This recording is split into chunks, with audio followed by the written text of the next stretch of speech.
Tired of juggling bills and ready to take control of your finances? Opening a Chase Bank checking account is a great first step. And in the next minute and a half, I'll walk you through exactly how to do it first. You'll want to consider which type of Chase checking account best fits your needs. Total checking is a popular option with a monthly service fee that can be waived with qualifying activities. Premier Plus checking offers additional perks like higher interest rates, but may require higher balances to waive the monthly fee. Then there's secure banking, designed for low-cost access and control with a focus on digital banking.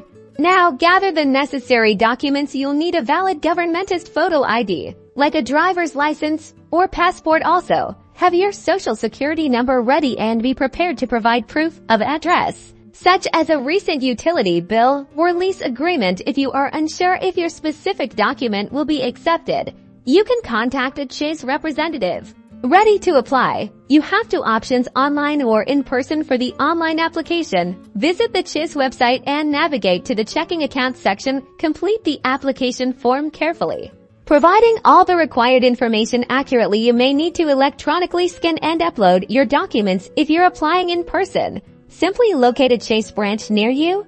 A Chase representative will guide you through the application process, answer any questions you may have, and help you select the best checking account for your situation, whether you apply online or in person. Be prepared to make an initial deposit to activate your account. Minimum deposit amounts vary depending on the account type. Congratulations! Once your application is approved and your initial deposit is made, your Chase checking account is officially open. You'll receive your debit card and online banking access information shortly. Now go get those finances in order. Remember to subscribe for more money tips.